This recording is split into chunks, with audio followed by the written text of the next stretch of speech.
Panorama group, जो सोचता है वो करता है। भी बीपीएससी सिविल सेवा के अभ्यर्थी है, उन सब की मांग है कि बीपीएससी पीटी परीक्षा एक शिफ्ट में हो, कोई नॉर्मलाइजेशन लागू नहीं हो, परसेंटाइल लागू नहीं हो और 150 का 150 प्रश्न सभी अभ्यर्थियों के लिए एक समान है। यही मांग है। देख, परसेंटाइल के समर्थन में रहमान सर, खान सर है और एक चंद्रमणि आईएएस करके कोई है, पता नहीं कौन है चंद्रमणि आईएएस। आज यूट्यूब पे खाली आके दिखाते हैं कि हम दिल्ली के टीचर है, पता नहीं रहते हैं पटना में। तो ये लोग स्टूडेंट्स को गुमराह कर रहे हैं। बार बार जो है यूट्यूब पे आके सिर्फ कहेंगे कि स्टूडेंट्स के लिए कर देंगे, वो कर देंगे और गुमराह करेंगे। देखिए, खान सर और रहमान सर ने ऐसा क्यों किया, ये तो सभी लोग जान रहे हैं, अभ्यर्थी भी जान रहे हैं कि आखिर क्यों ऐसा किया उन लोगों ने। ये लोग सिर्फ यूट्यूब पे आके खान सर, रहमान सर बोलते हैं कि हम ये कर देंगे, वो कर देंगे स्टूडेंट्स के लिए, आज तक कुछ नहीं करते हैं, सिर्फ दिखावा करते हैं। रहमान सर हर बात पे उज्जवल समाधि लेते हैं और बीपीएससी से हम कहना चाहते हैं कि हम किसी का विरोध के लिए विरोध नहीं करते हैं। बीपीएससी ने जब अच्छा काम किया तो उस समय हमने तारीफ भी किया। TRE 1 TRE 2 के समय जो परीक्षा हुई उसका हमने तारीफ किया, जो व्यवस्था थी बायोमेट्रिक वाली, CCTV कैमरा, ये सब तो हमने तारीफ किया। लेकिन रिजल्ट में जहाँ कुछ लगा गड़बड़ है वहाँ हमने विरोध भी किया। 25 अक्टूबर को आंदोलन भी किया। हमारे साथ बिहार स्टूडेंट यूनियन के अध्यक्ष दिलीप कुमार हैं। बीते दिनों कोचिंग संचालकों के साथ आयोग ने बैठक किया था, क्या है पूरा मामला? देखिए, बीपीएससी ने 30 अक्टूबर को पटना के कुछ कोचिंग शिक्षकों के साथ मीटिंग किया, जिसका मुख्य उद्देश्य था बीपीएससी 17वीं पीटी में परसेंटाइल नॉर्मलाइजेशन लागू करना और एक से अधिक सेट में क्वेश्चन देना, यानी कि 150 का 150 प्रश्न जो है पीटी का, वो सभी अभ्यर्थियों के लिए एक समान नहीं रहेगा, अलग अलग रहेगा। तो इसी को लेकर मीटिंग थी। उसमें 99.99% शिक्षकों ने इसका विरोध किया और मांग किया कि भाई सभी अभ्यर्थियों के लिए 150 का 150 प्रश्न एक समान हो, नॉर्मलाइजेशन लागू नहीं हो, परसेंटाइल लागू नहीं हो, एक शिफ्ट में परीक्षा हो।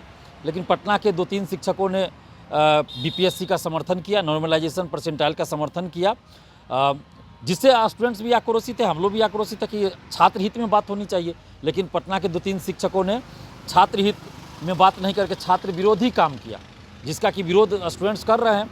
और हम लोगों की मांग है, जितने भी बीपीएससी सिविल सेवा के अभ्यर्थी है, उन सब की मांग है कि बीपीएससी पीटी परीक्षा एक शिफ्ट में हो, कोई नॉर्मलाइजेशन लागू नहीं हो, परसेंटाइल लागू नहीं हो और 150 का 150 प्रश्न सभी अभ्यर्थियों के लिए एक समान हो।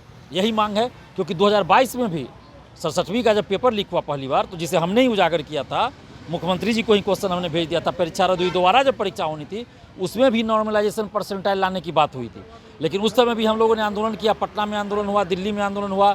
तो नीतीश कुमार जी जो मुख्यमंत्री हैं बिहार के, उन्होंने ही आदेश दिया कि एक शिफ्ट में परीक्षा होगी, नॉर्मलाइजेशन परसेंटाइल लागू नहीं होगा। तो बीपीएससी को अपना फैसला वापस लेना पड़ा था। अभी आयोग का क्या कहना है इन सब मुद्दों को लेकर? देखिए, आयोग तो चाहती है कि लागू करे और इसी को लेकर उन्होंने शिक्षकों की मीटिंग रखी थी।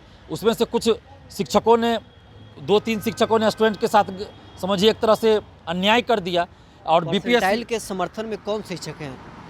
देख, परसेंटाइल के समर्थन में रहमान सर, खान सर है और एक चंद्रमणि आईएएस करके कोई है, पता नहीं कौन है चंद्रमणि आईएएस।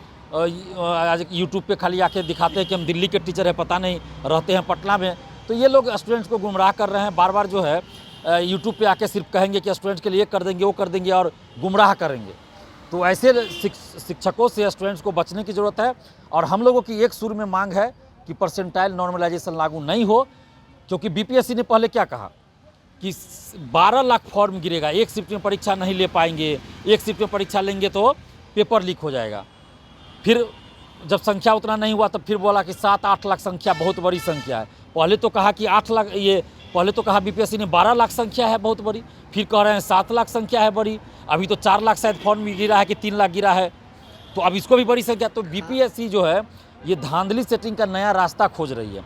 ये परसेंटाइल नॉर्मलाइजेशन और अलग अलग सेट में क्वेश्चन, ये धांधली सेटिंग का नया रास्ता है। ये नहीं चाहिए, एग्ज़ाम में कोई धांधली सेटिंग नहीं होनी चाहिए। इसके लिए हम लोग इसका विरोध कर रहे हैं और 2022 में इसको वापस लिया जा चुका है नीतीश कुमार जी के आदेश के बाद। खान सर और रहमान सर के समर्थन में क्यों हैं और आगे क्या करेगा आपने अगर आयोग नहीं मानती है? देखिए, खान सर और रहमान सर ने ऐसा क्यों किया, ये तो सभी लोग जान रहे हैं, अभ्यर्थी भी जान रहे हैं कि आखिर क्यों ऐसा किया उन लोगों ने। ये लोग सिर्फ यूट्यूब पे आके खान सर, रहमान सर बोलते हैं कि हम ये कर देंगे, वो कर देंगे स्टूडेंट्स के लिए, आज तक कुछ नहीं करते हैं, सिर्फ दिखावा करते हैं। रहमान सर हर बात पे उज्जवल समाधि लेते हैं, आत्मदाह करते हैं, घोषणा करते हैं। आज तक तो कभी जल समाधि तो लेना दूर, कुछ नहीं किए हैं। सिर्फ नई वैकेंसी को लेकर कहेंगे अगला महीना आ रहा है सचिवालय का वैकेंसी, अगला महीना दरोगा का वैकेंसी। अब पता चला 3 साल तक यही कह रहे हैं, CGL 3 में भी यही हुआ, और वैकेंसी जब आती है तो इनको पता भी नहीं होता है। तो ये झूठ पे झूठ, 10 बार कटअप जारी करेंगे कोई वैकेंसी का, रोज़ 10-10 को कटअप जारी करेंगे 10 गो चैनल पे। तो यही काम है रहमान सर का कि स्टूडेंट्स को बेवकूफ़ बनाना, और यही कर रहे हैं। हो सकता है 1-2 दिन में वो गंगा मैया की कसम भी खाए, जाके गंगा किनारे झाड़ू लगा के नौटंकी करे और गंगा मैया की कसम खाए कि स्टूडेंट्स के लिए हम जान दे देंगे। तो ये गुमराह करते हैं स्टूडेंट्स को, और खान सर भी स्टूडेंट्स के हित में काम नहीं करते, दिखावा करते हैं। और रहमान सर तो यूट्यूब पे आके सबसे ज़्यादा गुमराह करते हैं स्टूडेंट्स को। और चंद्रमणि IAS भी BPSC में उम्र सीमा को लेकर और अन्य मुद्दों को लेकर लगातार स्टूडेंट को क्या गुमराह करेंगे? कर अब आगे आप लोग क्या करेंगे? देखिए, आगे हम लोग BPSC से ये मांग कर रहे हैं कि एक शिफ्ट में परीक्षा हो और 150 का 150 प्रश्न सभी अभ्यर्थियों के लिए एक समान हो, नॉर्मलाइजेशन परसेंटाइल नहीं हो। और 15 तारीख को सुन रहे 15 नवंबर को कि BPSC अभ्यर्थियों के साथ मीटिंग करने वाली है।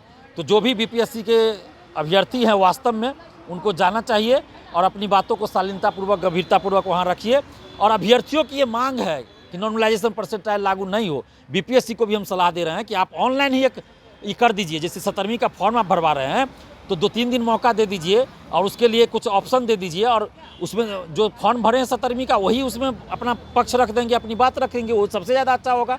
लेकिन अगर ऑफलाइन भी मीटिंग कर रहे हैं कहीं बापू सभागार या कहीं भी, तो अभ्यर्थी को हम उम्मीद भी करते, अपील भी करें कि आप लोग जाइए, क्योंकि मुझे तो नहीं बुलाया गया है। और हो सकता है जब भी अभ्यर्थियों के साथ मीटिंग हो उसमें भी मुझे नहीं बुलाया जाए, क्योंकि पहले हम BPSC की परीक्षा देते थे, अभी तो हम परीक्षा नहीं दे रहे हैं।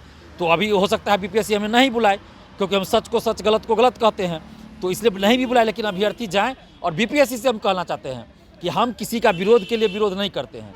BPSC ने जब अच्छा काम किया तो उस समय हमने तारीफ़ भी किया। TRE 1 TRE 2 के समय जो परीक्षा हुई उसका हमने तारीफ़ किया, जो व्यवस्था थी बायोमेट्रिक वाली, CCTV कैमरा, ये सब तो हमने तारीफ़ किया। लेकिन रिजल्ट में जहाँ कुछ लगा गड़बड़ है वहाँ हमने विरोध भी किया। 25 अक्टूबर को आंदोलन भी किया। काउंसलिंग में गड़बड़ी हुई, हालांकि काउंसलिंग ने शिक्षा विभाग ने करवाया, तो काउंसलिंग का भी हमने ये कहा कि भाई डॉक्यूमेंट्स की जांच सही से होनी चाहिए। TRE 3 का पेपर लीक हुआ, हमने विरोध किया। जब दोबारा परीक्षा हुई, पेपर लीक नहीं हुआ, हमने कहाँ विरोध किया। 68वीं का अच्छा से एग्ज़ाम हुआ, 67वीं का पुनर्परीक्षा अच्छा से हुआ, हमने तारीफ़ किया। 69th का PT अच्छा से हुआ, हमने तारीफ़ किया। 67वीं का पेपर लीक हुआ तो हमने विरोध किया।